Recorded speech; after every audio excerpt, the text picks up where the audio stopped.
Boa tarde para você que está comigo ao vivo, bom dia, boa noite, boa madrugada, se você está mexendo depois. Eu sou a professora Juliana e a gente está aqui para continuar a nossa disciplina de operações unitárias. Como prometido, tá? A profa separou, eu não lembro se eu mandei para vocês na aula passada, mas eu tinha prometido para vocês que eu ia separar, né, as aulas, eu estou olhando aqui do lado porque eu estou pegando, tá? As aulas do referente à disciplina, né? O material das aulas referente à disciplina. E aí a professora pegou, né? E por isso eu vou enviar aqui no chat. Nesse momento só tem Cris aqui. Cris, eu peço que tu envie lá no grupo da sua turma, se você tiver um grupo, tá?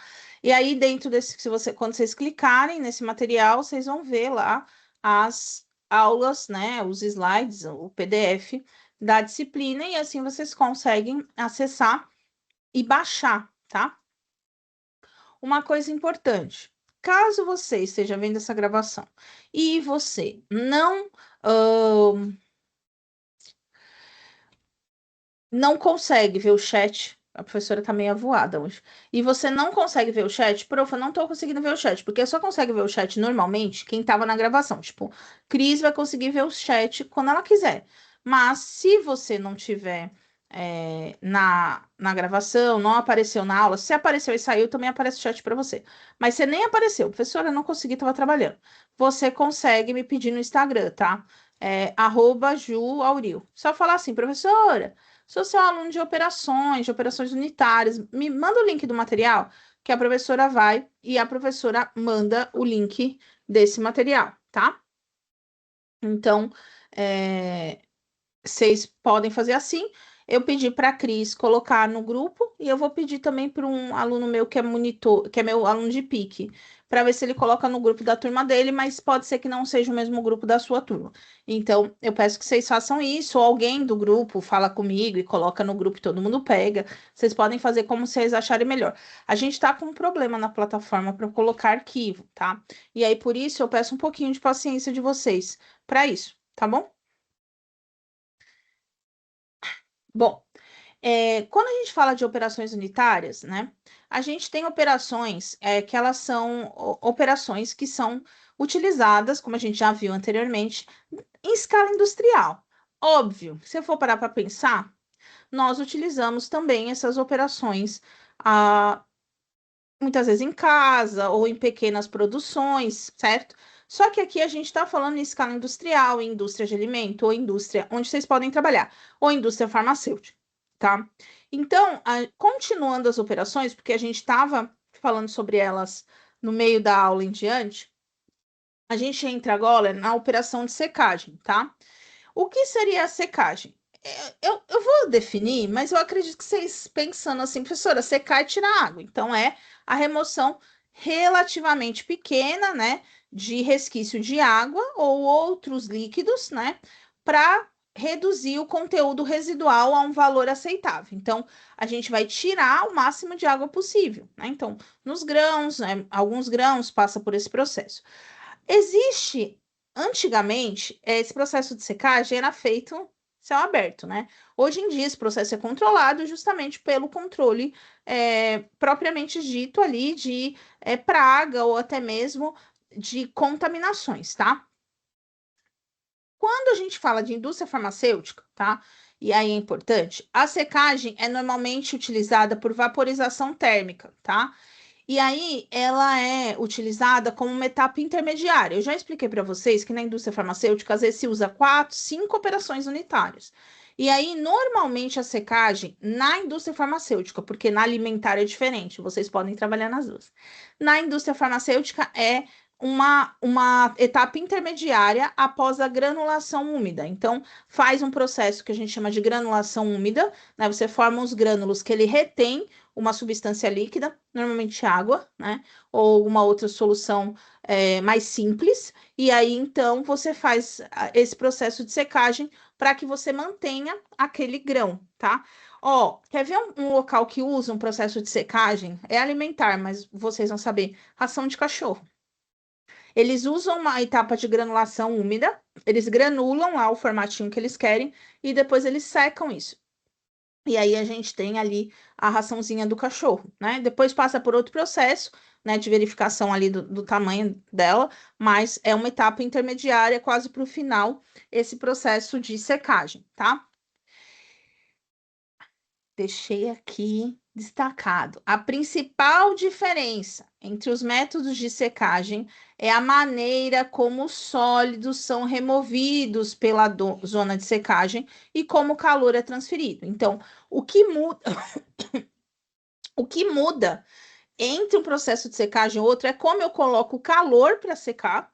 E aí a gente tem diferentes maneiras, né? No nosso caso, normalmente é uma vaporização térmica. Tem alguns casos que é realmente um aumento de calor, é que eu pensei no termo em inglês, mas um aumento de calor de bandeja, né? Como se fosse um ferro assim, e aí vai mexendo para não queimar. E como, né? A gente vai remover os sólidos, né?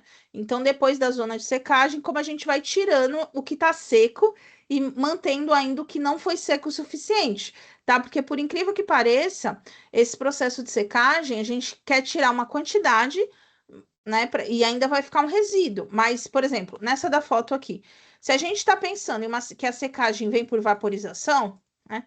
Vai secar primeiro aqui. Né? E aí, o que tá aqui? Ah, professora, mas fica mexendo. Esse mexer tem que ser muito constante, porque senão o que tá aqui sempre vai ficar mais seco do que tá debaixo. Então, o que acontece é, quando secou aqui, chegou numa quantidade, ele mexe, e aí eu tiro isso do vaporizador, certo? Um exemplo. E aí a professora trouxe métodos de transferência de calor, né? Que não adianta só eu falar, preciso pontuar certinho, né? Então a gente tem a secagem direta, chamado de a secagem adiabática.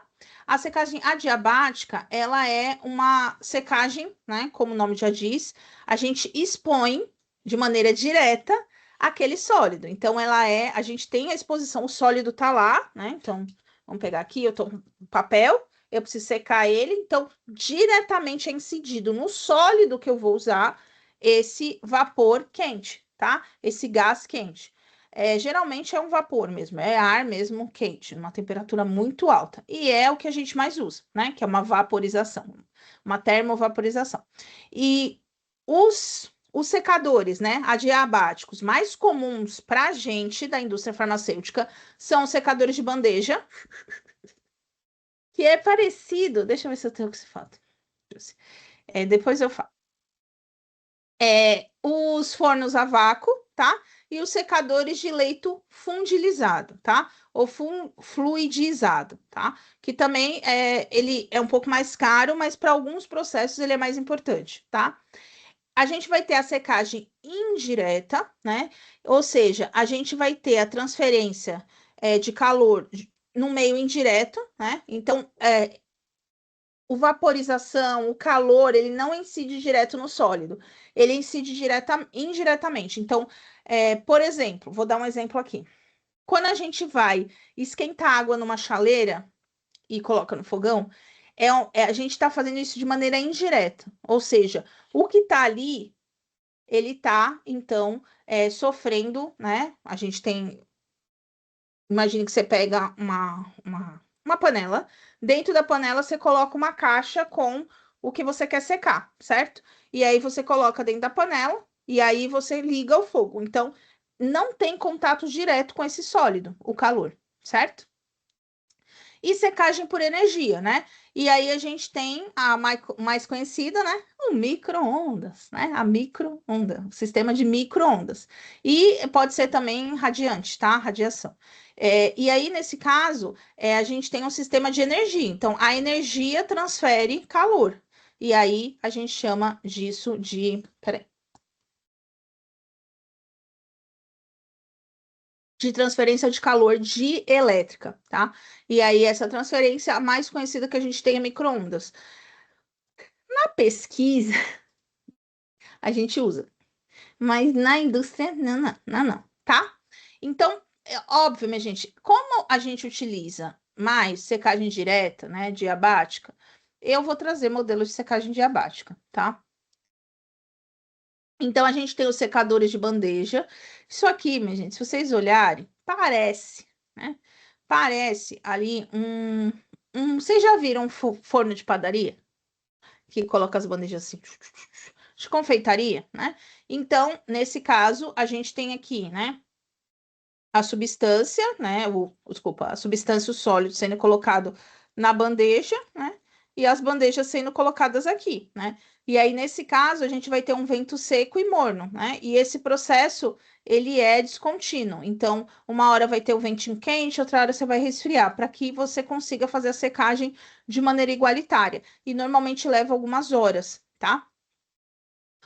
Os fornos, né, a vácuo, eles são fornos que a secagem ela é induzida, né, por pressão, tá? E ela é indicado quando a gente tem materiais que são sensíveis ao calor. Então, isso é uma coisa bem importante, tá? Só que é uma foto de aí, tá, minha gente? Porque eu não achei uma foto de forno a vácuo bom, mas ela saibam que o forno é um forno mesmo, só que ela é grande, bem grande.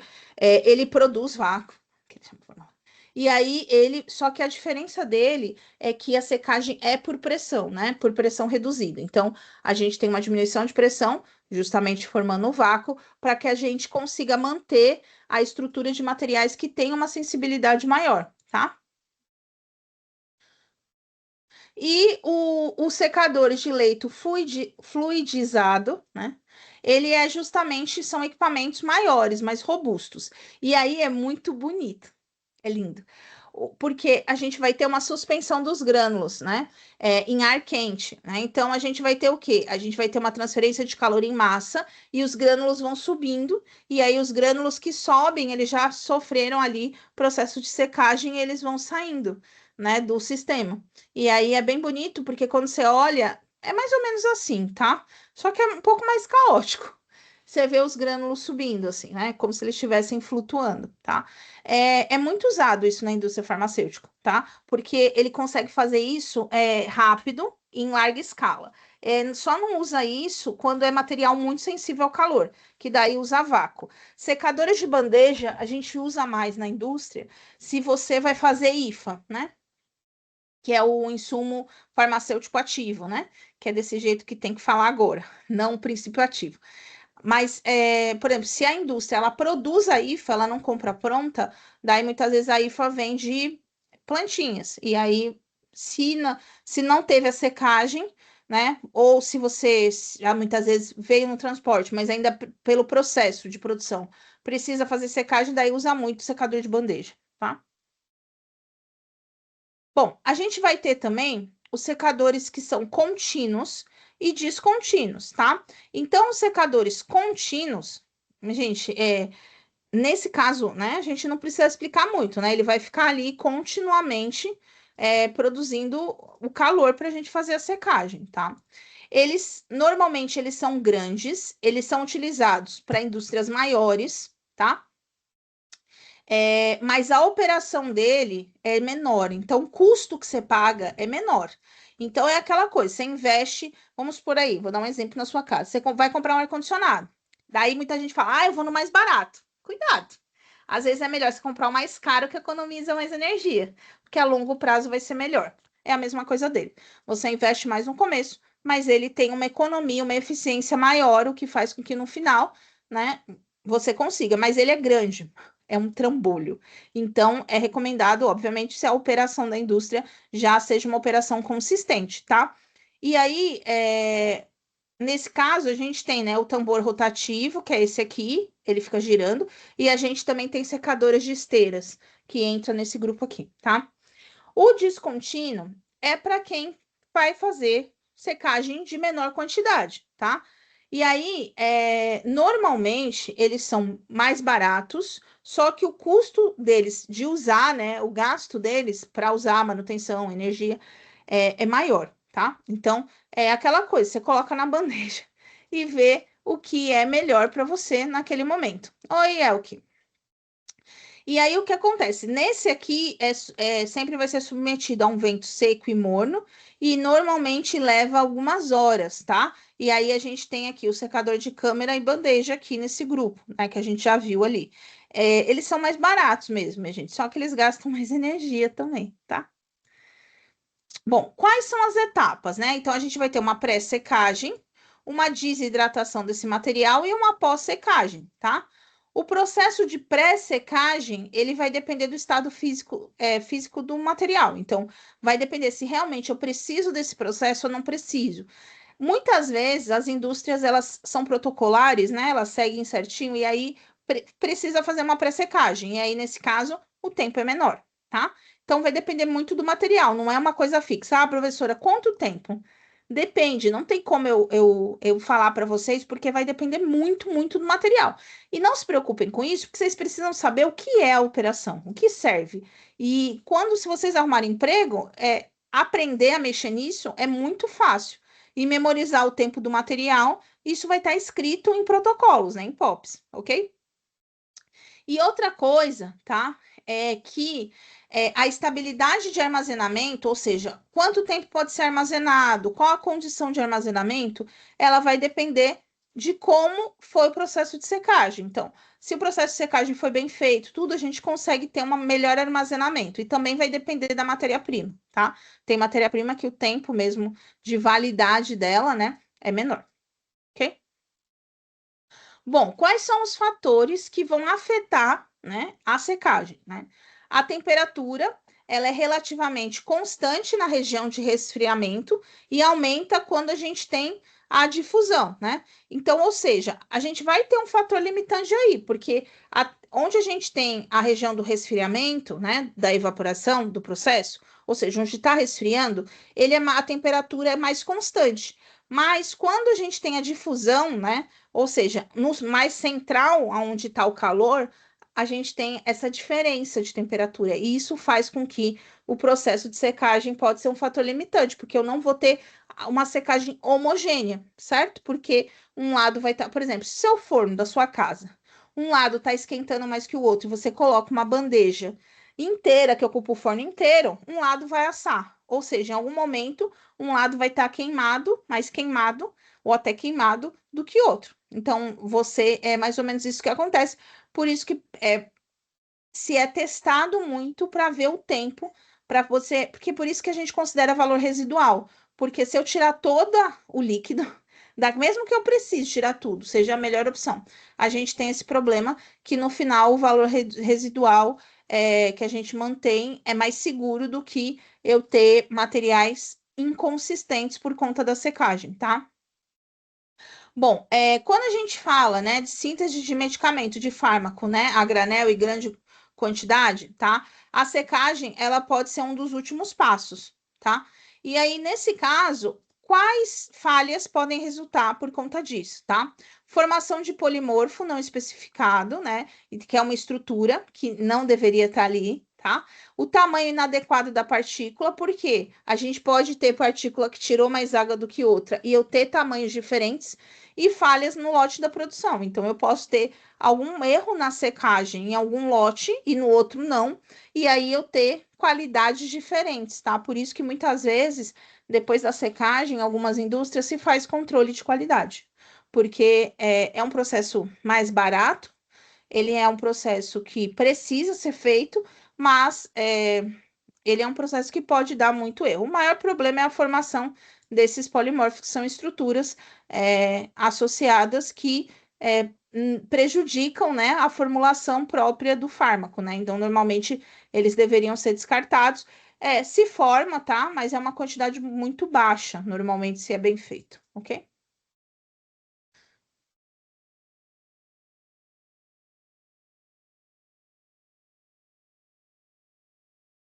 Bom, aqui, né, a gente tem nas operações, né, os fatores que ainda afetam a secagem, a temperatura, né?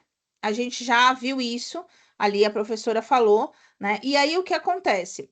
Ela vai aumentar à medida que tem difusão. Então, a gente tem uma diferença de temperatura. E aí o que acontece? A gente vai ter um processo que é linear de controle de temperatura, ele é mais linear, e aí ele se torna exponencial.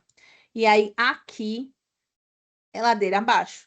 Então, isso a gente chama de cinética de temperatura, que é essa variação, ou seja, eu estou com algo mais controlado e de repente isso explode. Não explodiu coisa, mas explode a temperatura ou resfria muito rápido, tá? E aí eu trouxe algumas problemáticas aqui e eu descrevi porque é importante que vocês saibam, tá? Então, se eu coloquei aqui, o que eu coloco em slide, minha gente, mais destacado assim, é que normalmente cai em concurso, ou eu cobro em prova, ou tem muito em prova de residência, quem for fazer residência, tá? Ou algumas vezes algum aluno, né, ou eu mesmo, experiência própria já, perguntaram para mim em entrevista de emprego, tá? Então vamos lá. Primeira coisa, né, é que a gente tem, não sei se vocês já viram, a gente tem alguns produtos químicos que a gente tem na forma anidra. Vocês já viram? Essa fórmula, né, ela pode ser um problema. Por quê? Quando a gente tem um hidrato, né, ou um solvato, que a gente seca para a forma anidra, né? Quando, um exemplo, o fenobarbital, né? A gente pode ter uma cristalização e eu posso ter até 13 modificações nessa cristalização, né? E aí o que acontece? Essas modificações podem afetar a ação do fenobarbital, tá? Então, trouxe aqui um exemplo para você. Então, nesse caso, né, a secagem é uma das formas, a secagem das formas hidratadas, né, não anidra, as formas hidratadas, pode produzir uma mistura de polimorfos, resultando em falha do lote. Então, esses polimorfos, eu não expliquei antes para poder conversar com vocês aqui. Ele é quando a gente modifica a estrutura. Então, tem relatos de até 13, 14 modificações, quando eu transformo um hidrato para forma anidra, né? Então, quando está no hidrato, ok, mas quando ele vai entrando em forma anidra, então a secagem ele pode ser um problema nesse caso, tá? E aí, o que acontece? Como a gente resolve isso, né? A secagem, deixa eu mudar para cá, ela precisa ocorrer de forma gradual, né? E eu preciso definir a faixa operacional para que eu não tenha um distúrbio exponencial, ou seja, que eu consigo manter aquela temperatura, porque se eu fizer uma explosão, uma mudança brusca de temperatura na secagem para substâncias químicas, a gente pode ter a formação de polimorfos, tá? E aí, a gente tem falha de lote, é inútil. Inclusive, já aconteceu casos de gente que vende, né? Ter falha de lote por polimorfo e não funcionar aquele produto químico, tá? Então, precisa tomar cuidado com isso, tá? Outra coisa é que você precisa definir a forma cristalina, né? A forma que você vai querer aquele produto químico, tá? E monitorá-la por técnicas analíticas. Então, uma solução é você vai analisar o antes e o depois, da forma que você quer, para ver se você manteve a qualidade. Por isso que eu disse para vocês que em algumas indústrias, para evitar o polimorfo, eles, no meio do processo de secagem, eles fazem controle de qualidade. Então, eles fazem no início quando eles começaram, no meio e no fim, tá? Para você garantir que no final vai ter uma única fórmula sólida e estável, né? E aí você não tem falha de lote, tá? Então, a gente seca o fenobarbital, tá? Só que precisa tomar muito cuidado. Então, normalmente, apesar da gente ter toda a tecnologia, um farmacêutico monitora esses processos de secagem ou um químico industrial, tá? Ele vai monitorando esse processo de secagem. Justamente porque se acontecer, se começar a aumentar, ele consegue manualmente controlar isso para que a gente não tenha uma falha. E lembrando, obviamente, que manutenção de equipamento faz com que a possibilidade dessa falha se reduza, tá?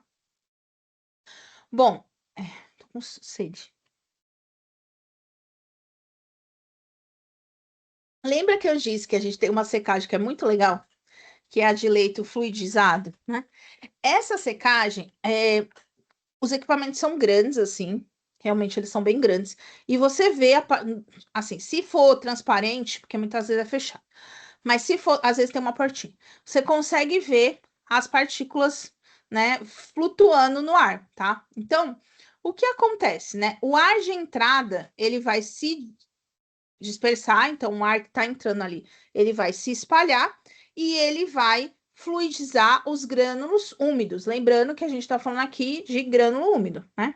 E aí o ar quente, né? Ele vai fazer a troca.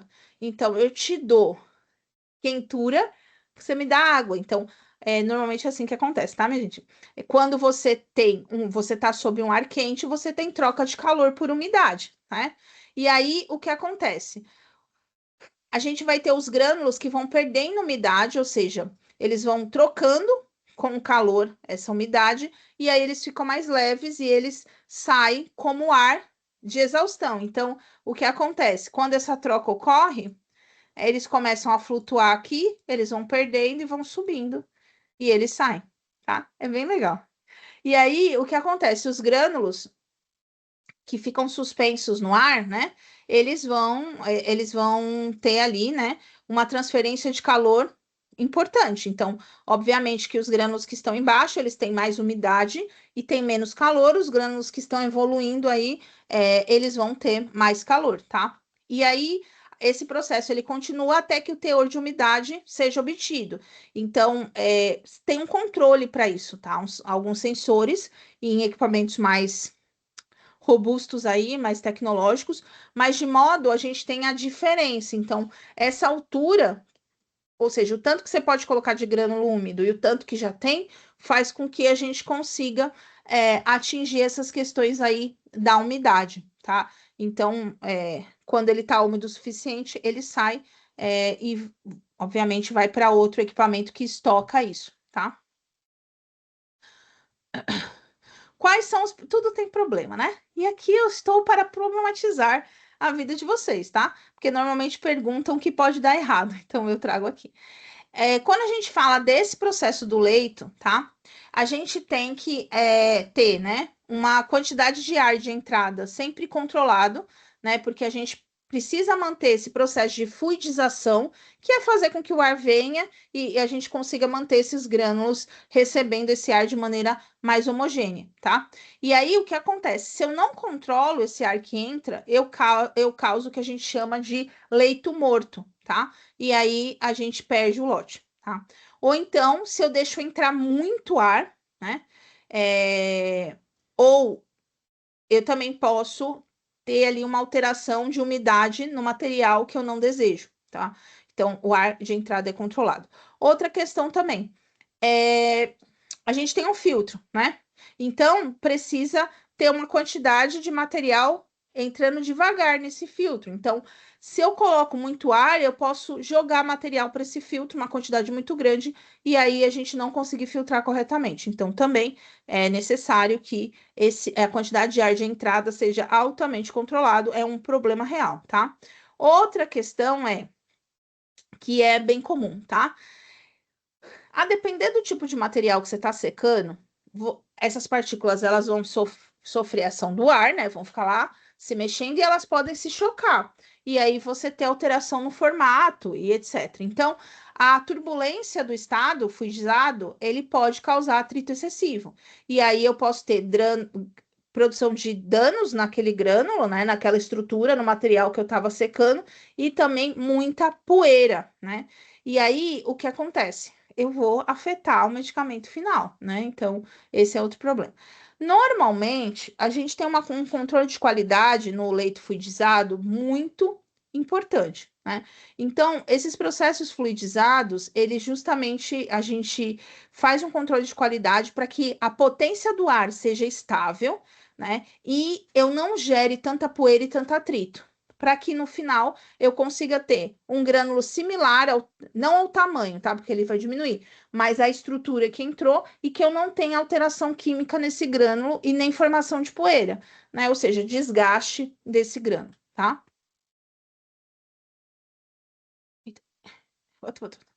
Bom, vamos falar agora. Esse aqui é fácil. De processamento térmico, tá? O que é processamento térmico? Aquecer e esfriar, tá? Então, os processamentos térmicos a gente classifica ou é um aquecimento ou é um resfriamento. Então, um ar-condicionado é um processamento térmico, tá? E aí, a gente também tem processamentos térmicos de modo direto ou um indireto, tá? E aí, a condução do calor, ela vai ocorrer ou por condução ou por convecção, tá? Então, a gente usa essas duas maneiras. Lembrando que também pode ser de forma direta, ou seja, incide direto no produto que eu estou fazendo o processo térmico, ou de maneira indireta, ok? E aí, obviamente, que a professora colocou aqui, né? A definição, para quem não sabe, não lembra lá da química do colégio, tá? Condução, vou grifar aqui, peraí, deixa eu mudar de cor. É a transferência direta de calor por contato, a partir de paredes de recipiente que contém material aquecido. Isso aqui a gente faz todo dia. Vai cozinhar? É por condução, né? Lembra, nunca para esquecer isso aqui. Lembra do forno de condução, né? Aquele forno que a gente coloca, que esquenta e a gente coloca uma panela, que tem que ser uma panela. Eu não sei se o nome é esse mesmo. É forno de condução? Vou procurar aqui. Se alguém lembrar, escreve no chat aí.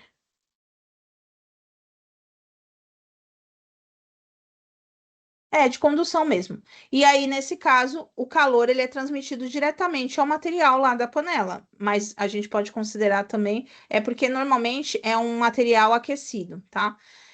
Outra questão é a convecção, né? E aí, nesse caso, a transferência de calor pelo movimento de massas de partículas aquecidas pelo ar, vapor ou água. Então, na convecção, né, a gente movimenta o ar para que a gente consiga, então, aquecer. Sabe quando a gente tem, né, uma convecção? Forno, ok? O forno, ele esquenta por convecção. Por quê? A sua forma, o forno da sua casa, a sua forma não está direto em contato com o fogo, igual acontece no fogão de condução. E aí, o que acontece? A gente vai esquentar o ar que está no forno e o ar vai esquentar seu alimento, certo? Ou vai assar seu alimento, tá certo? E aí a gente também pode ter, é mais difícil, tá? A radiação. Então, as ondas eletromagnéticas radioativas, elas podem promover calor, sem contato direto, né? Com o que você quer aquecer, né? Não necessariamente eu preciso ter contato direto. Mas normalmente na indústria, ou é uma condução ou uma convecção. E daí lembrando que condução é direto, convecção é indireto, tá? Bom, uma coisa importante, tá? É que a condução de calor, né? Lembre-se que ocorre por nível molecular, né? E aí, esse processo, né? Ele vai, então, é, aquecer, né? O produto ali, é que eu tô pensando em forno, tô pensando em alimento, né? Mas ele aquece a nível molecular, tá? E o calor sempre vai fluir de objeto de maior temperatura para menor temperatura, igual os transportes de membrana lá da fisiologia. Então, o calor, se você tá quente, é o que Bruna tá quente. E eu tô gelada. Eu vou dar um abraço nela, não é o meu gelado que vai para ela, é o calor dela que vem para mim. E aí o calor dela vai. Seja, tipo, pessoas que são muito quentes. Meu marido é muito quente. Quando ele se encosta em mim, se a gente tá num lugar que tá muito calor, eu já me afasto dele. Porque o que acontece? Não vou morrer de calor, porque eu já tô com calor ambiente e ele esquenta muito, né? Então, a gente passa muito, apesar de se eu encostar minha mão gelada na Bruna, ela fala, nossa, que gelado! Na verdade, a gente passa o calor, tá? Então a temperatura ela vai da maior para menor e não é a temperatura menor que vai para maior, tá? Então quem está sentindo frio ele é aquecido, ele não é quem está sentindo calor que é resfriado, tá? Então a temperatura ela sempre vai fugir para onde está mais frio, tá? É mais ou menos o que acontece com os transportes de membrana, tá? Homem, minha gente, para quem não sabe, homem é mais quente mesmo, por conta de testosterona. Eles têm uma temperatura um pouquinho maior que a nossa, né? E aí tem homens que têm essa temperatura maior ainda. Homem normalmente sente menos frio, mais calor que mulher. Por isso que normalmente eles gostam do ar-condicionado mais gelado e a gente normalmente, pelo amor de Deus, isso aqui não é o Alasca, tá? Mas coloquem na cabeça de vocês que o processamento térmico, tá? Isso caiu num concurso um tempo atrás. Foi da onde? Da Anvisa, eu acho. Não me lembro, mas ele perguntava justamente do processamento térmico. E daí tinha uma questão, eu vou ver se eu acho ela e trago para vocês. Tinha uma questão que falava se o calor, né? Tinha outras alternativas, mas as duas que deixavam em dúvida era se o calor ele passava do frio para o quente ou do quente para o frio. E é sempre se é uma condição normal, não é forçada, é sempre da onde está mais quente para onde está mais frio, tá? Grande parte das operações, né, que a gente tem, vai ter ou produção de calor ou absorção de calor, tá? E aí, nesse caso, né, quando a gente tem fluidos que são separados por paredes metálicas, a gente vai ter uma superfície de transferência. Então, se você coloca uma água quente, né, o calor dentro de uma chaleira, o calor da água vai ser transferido para a parede. Mas daí tomem cuidado, porque a indústria farmacêutica é meio perigoso em alguns casos de se queimar. Apesar de normalmente ter uma proteção em volta, né, dos processamentos térmicos, as operações unitárias térmicas, é perigoso, tá? Porque o calor vai escapar, porque eles usam muito estrutura metálica. Óbvio que a gente hoje tem tecnologia para essa estrutura metálica não reter tanto e às vezes tem uma dupla camada. E aí a camada que a gente encosta, ela é uma camada mais resfriada, tá?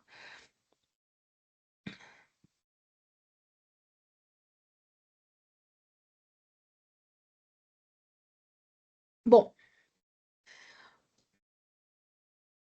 quais são as opções que a gente tem de superfície de transferência de calor, né? A gente tem os tubos e os canais, né? Que são amplamente usados em trocadores industriais. Então, é, é um local que usa para fazer troca de calor, para você manter o calor, né? Porque muitas vezes você está usando equipamento que já excedeu o calor que precisa e você precisa tirar aquele calor de lá. Daí usa trocador industrial, né? Que é usado mesmo para trocar temperatura, tá? A gente tem as placas planas, né? E aí eles são trocadores também, mas eles são ótimos, é um dos sistemas melhores para transferência de calor, tá? É super eficiente. E a gente pode ter, por exemplo, obviamente, a tecnologia está aí, dispositivos como motores a jato, né? Algumas questões que conseguem, alguns equipamentos que conseguem maximizar a área de transferência em um pequeno volume, né? E aí essas formas especiais a gente tem nas indústrias, e aí eu estou colocando as indústrias de maneira geral, tá? E aí, nesse caso, ela tem um custo maior, então tem que calcular se vale a pena usar um trocador de calor de forma especial se vale a pena em relação ao custo, né, da operação que você está tendo ali naquela fábrica. Então, a maioria ou é tubos e canais ou placas planas, tá? Bom, deixa eu pegar esse aqui. Lembra que a professora disse que um dispositivo é o trocador de calor, né? Que é um bem usado. A gente tem os evaporadores, né? E os condensadores, né? E aí, para que que ele serve? Para transferir calor de um lugar para o outro, minha gente. Então, ele literalmente vai tirar a temperatura de um lugar e transferir para outro, né? Então, exemplo disso são a evaporação, a secagem, é um processo térmico, a destilação, né? São operações unitárias que consomem, né, que tem um consumo alto de energia elétrica na indústria por conta dessa necessidade dos trocadores, tá? Então, a temperatura que eu coloquei ali no equipamento, ele não vai para nenhum lugar, né? Ou eu resfrio isso usando condensadores, por exemplo, ou eu vou ter que ter um trocador, né? Para eu poder fazer essa troca, porque eu preciso continuar usando equipamento, porque senão a gente deixaria o equipamento desligado lá por horas para poder usar novamente. Então, se eu acabei a secagem de um lote, vou começar um novo lote, eu preciso que o equipamento esteja no nível basal do processo de secagem, por exemplo, tá? A recuperação de calor, né, via trocadores, a gente pode ter um reaproveitamento para pré-aquecimento da água. Então, se usa água e a água ela precisa estar em 30 graus, então você pode usar a temperatura para isso. Se eu utilizo vapor em alguma técnica, preciso de um vaporizador, eu posso usar o calor para isso, né? Então, o que acontece? O trocador, ele quando é instalado numa indústria farmacêutica, por exemplo, porque tem muito processo de secagem, a gente vai tentar reaproveitar. Então, eu consigo aproveitar aquele calor, né? De alguma forma, né?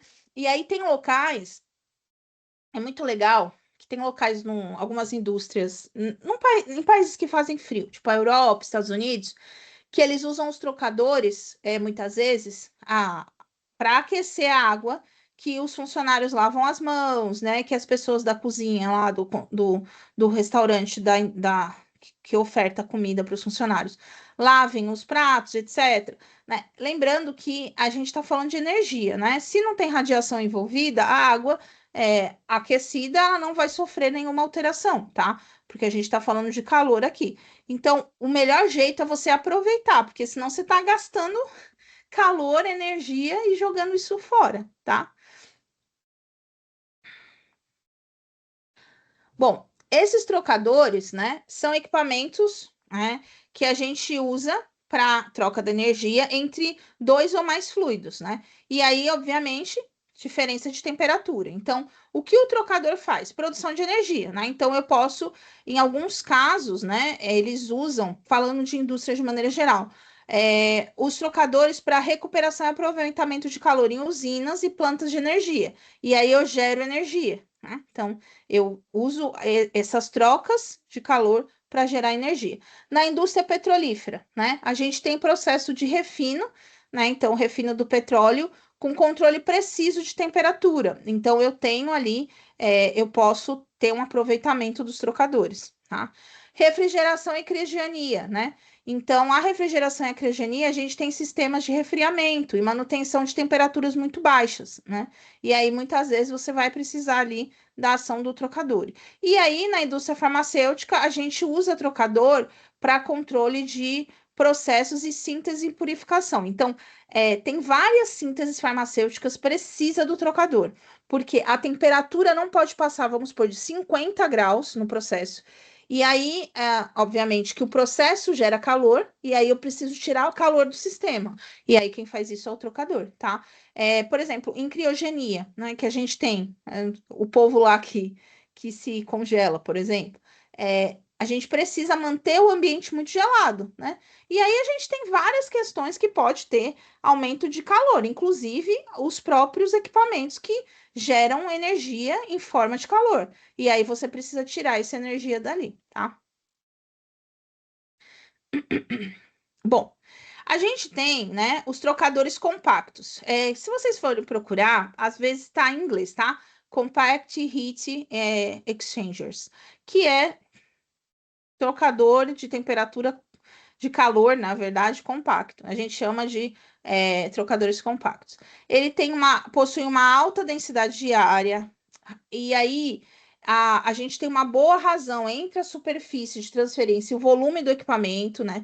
E a gente tem uma maior, na verdade, eficiência do que os convencionais, né? Apesar dele ser falar compacto, né?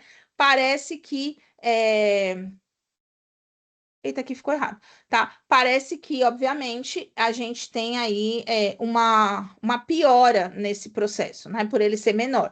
Mas, na verdade, ele é chamado de compacto porque a gente tem uma melhor razão entre o contato da superfície. Só que eles, minha gente, são muito mais caros que os trocadores normais. Então, a gente sabe hoje, no Brasil e no mundo, né, que os trocadores, na verdade, qualquer tecnologia, demora um tempo para ela realmente difundir.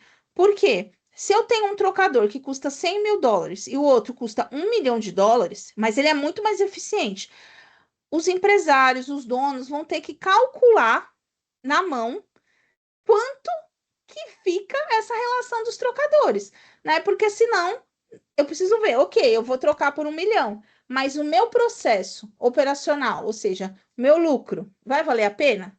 Né? Então, tudo isso tem que ser levado em conta, tá?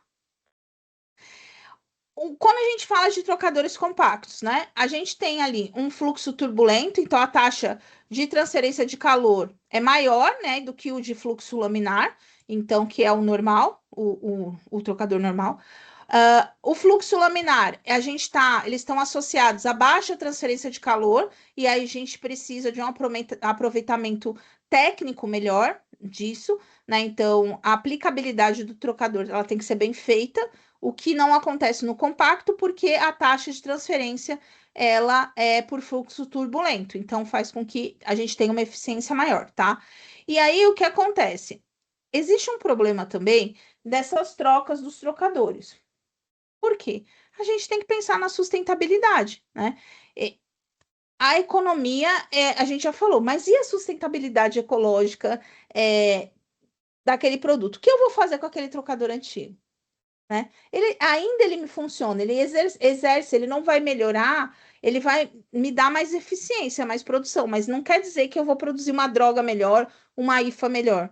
Então, o que acontece? Existe toda uma discussão sobre os maquinários nas indústrias, principalmente nas farmacêuticas, que têm evolução muito constante, porque a gente acaba produzindo muito lixo industrial e a gente não tem mais espaço. Daí o que acontece? As grandes empresas, os grandes nomes, eles pegam as fábricas mais tecnológicas que produzem um determinado tipo de medicamento, colocam esses trocadores, de maneira geral, os equipamentos mais tecnológicos que existem e descem os equipamentos que foram substituídos, né, que não estão mais na produção, para outras fábricas que produzem fármacos mais simples, tá? Isso normalmente é o que tem acontecido nas indústrias para eles manterem essa responsabilidade sustentável, tá? E aí a gente entra os condensadores, né? Então, os condensadores, eles são trocadores que os fluidos mudam de estado físico, né? Então, a gente tem um fluido refrigerante. E aí, nesse caso, a gente faz uma troca de calor, né? E aí a gente tem aí a temperatura sendo liberada. Minha gente, o condensador é o que acontece no, no ar-condicionado, tá? Aqui no meu computador, por exemplo, eu tenho um, um sistema de resfriamento para o processador que usa um sistema de condensamento, né? De resfriamento. Tem um fluido refrigerante para manter a temperatura no meu computador baixa, tá? E aí eu trouxe aqui, né? Tentei fazer um passo a passo para vocês entenderem, tá? Então, o fluido refrigerante, ele entra em contato com o vapor, né? Que foi produzido lá pela ação, e o vapor tá quente, né? E aí, a gente tem a mistura do líquido com o vapor, né?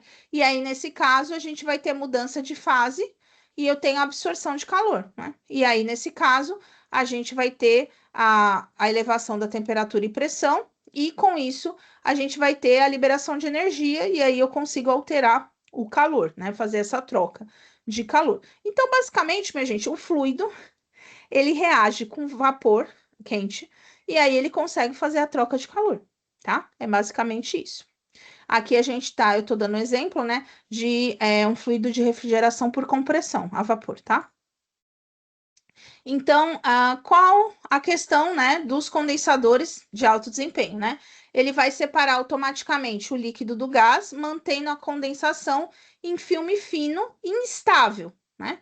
Resultando em um coeficiente médio de transferência de calor muito alto. Então, ele consegue transferir bastante, tá? Só que qual é o problema, né? É que ele tem uma baixa eficiência geral de transferência desse calor, né? E grande queda de pressão. Então, a gente tem um problema real nos condensadores quando a gente fala escala industrial, tá? Dessa questão de a transferência de calor, ele tem um coeficiente médio de transferência de calor, tá? Mas o que acontece? Ele altera muito a pressão do sistema. E aí isso acaba sendo um problema quando eu preciso fazer uma troca de calor em uma quantidade muito grande de gás, né, de vapor. O que acontece? Hoje em dia, tem o que a gente chama de condensadores de alto desempenho, isso é o normal, tá? Que eles têm tubos especiais na construção dele que vão aumentar o custo e o consumo de energia, mas também eles conseguem fazer com que a gente mantenha essa questão da pressão e consiga fazer a troca de calor. Como eu disse, os trocadores, eles são um problema real, tá? Nas indústrias, porque se eu uso muita secagem, por exemplo, eu preciso jogar esse calor para algum lugar, tá? E aí a gente tem a questão. O El, que você estava aqui na outra aula? Diga aí para prof.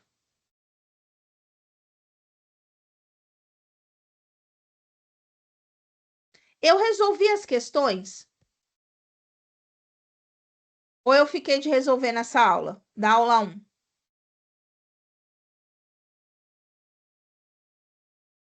Você lembra? Eu não foi resolvido, ok. Então eu vou abrir aqui rapidinho, aula 2, porque aula um, porque a gente ficou combinado assim. Eu vou, deixa a prof aqui compartilhar. Eu vou sempre resolver a questão da aula anterior, com exceção da última, que eu vou ter que resolver com vocês, né? Então, da última eu vou resolver nos dois. Então, toda vez que acabar a aula, a professora resolve do anterior. Então, a aula passada, eu vou resolver dessa aula. Ô Elke, a Cris não. A Cris tá quieta, talvez ela esteja no trabalho. Ó, tá aqui os slides, tá? Se você puder colocar no grupo da sua turma, tá? Para a gente poder distribuir para os colegas, né? Para todo mundo ter acesso. Ó, isso aqui é a aula anterior, né? A gente falou. Vamos avançar aqui.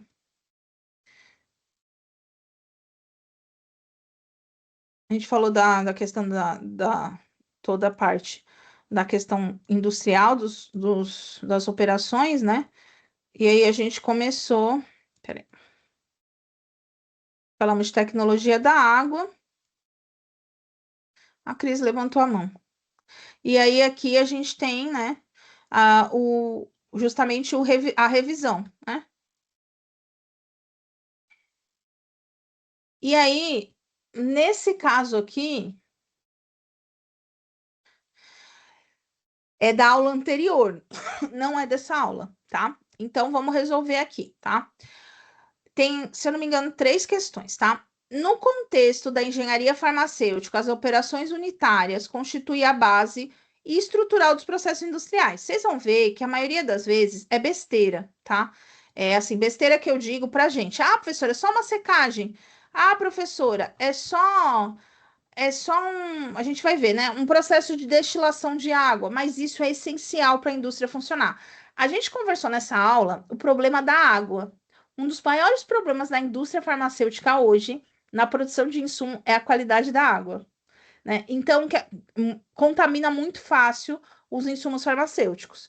E aí o que acontece? É toda nessa base aqui que a gente vem, tá? Então, considerando os conceitos fundamentais apresentados na aula, avalie as assertivas, as frases. As operações unitárias são etapas independentes da escala, independentes, presta atenção, da escala industrial, certo? E elas envolvem. A da professora tá ruim. E elas. Cadê? E elas envolvem fenômenos físicos e físico-químicos. Vejam só, elas envolvem realmente fenômenos físicos e físico-químicos, tá? Isso é um fato inegável, tá? Peraí, deixa a professora grifar. Mas tem uma coisa aqui importante, tá? Elas são etapas independentes ou elas são dependentes? Vou deixar aqui para vocês pensarem. O que você acha, Elke? Que as operações unitárias, elas são dependentes ou independentes?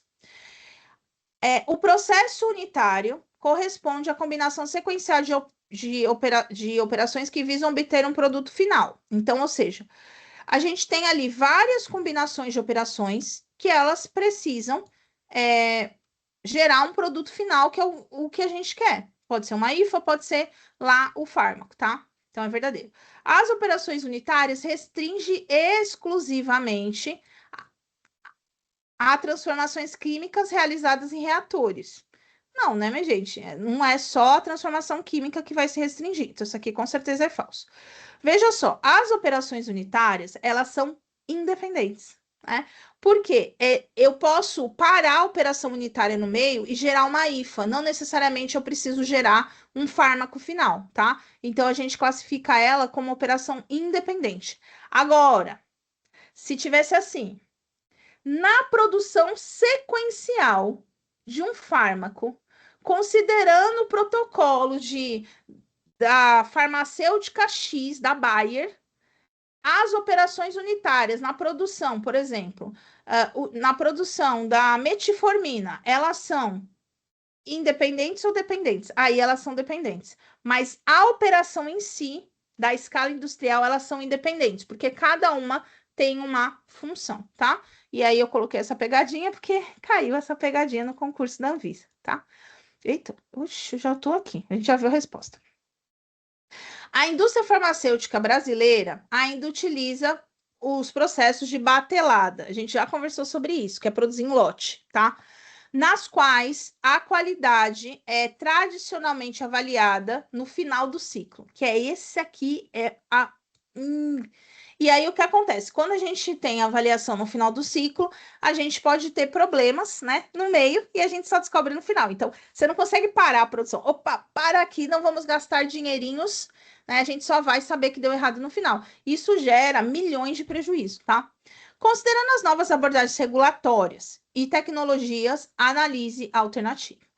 O monitoramento multivariado substitui completamente a necessidade de controle regulatório, né? O monitoramento multivariável, ou seja, eu avalio várias variáveis dentro de um processo, então eu vou avaliar vários problemas que podem acontecer, ele não vai substituir controle regulatório, que é obrigatório, tá? Então, esse aqui. A modelagem e simulação são aplicadas apenas a processos contínuos. Mas, gente, esse negócio de apenas, exclusivamente, não. Tá? Elas são aplicadas a qualquer tipo de processo, contínuo, descontínuo. Tá? Vou pular isso aqui que a gente já sabe que essa é a resposta. A produção embatelada, ela elimina variações operacionais ao longo do ciclo produtivo. Não, ela, na verdade, aumenta, tá? A incorporação de tecnologias analíticas reduz a necessidade de documentação formal. Não, né? A gente precisa documentar, inclusive, porque é uma exigência regulatória, tá? O controle em tempo real permite acompanhar atributos críticos de qualidade durante o processamento. Então, a resposta é essa. Sempre o controle em tempo real ela é a melhor opção, tá, minha gente? Sempre. Sempre, sempre, sempre.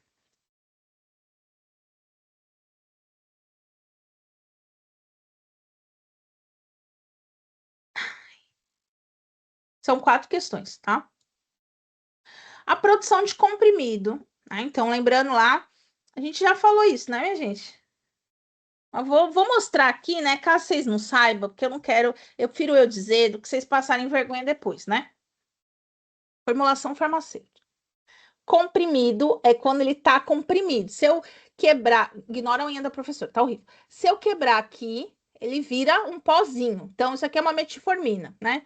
É comprimido, certo?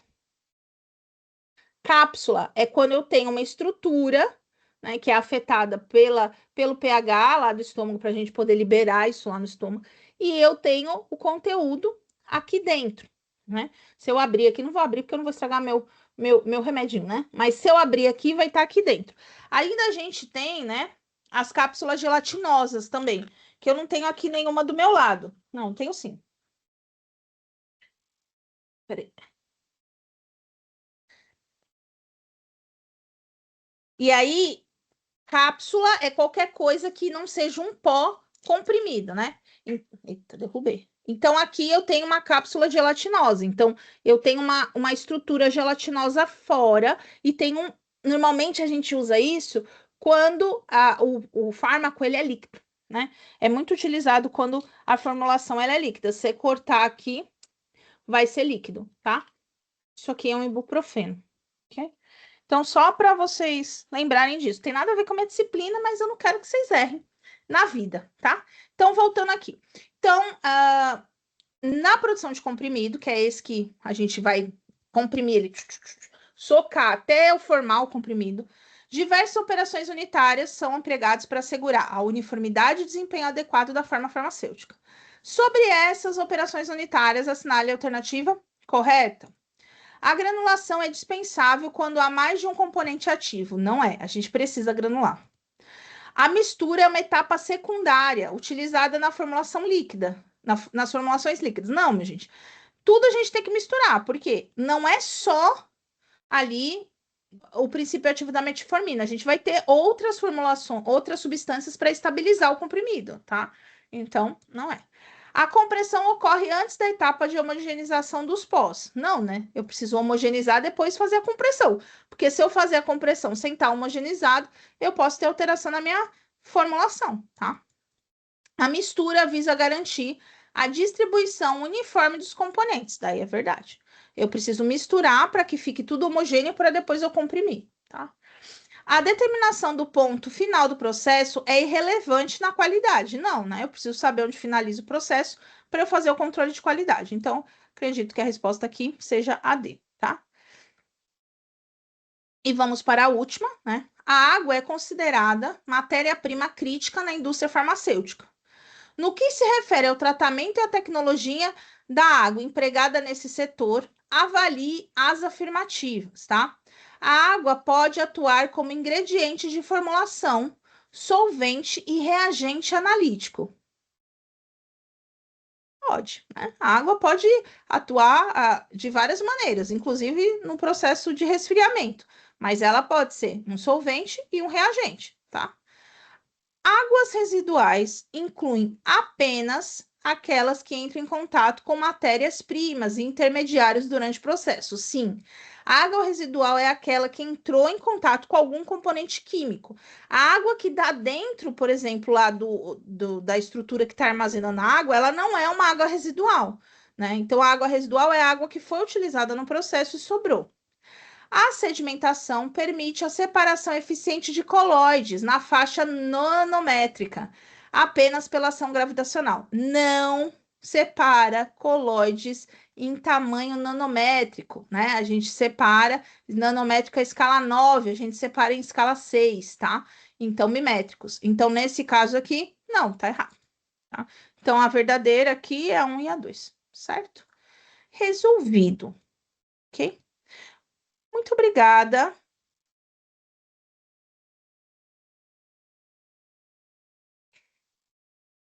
Então, deixa eu responder a Elke aqui, que não tem nada a ver com a disciplina, né? Mas a professora responde.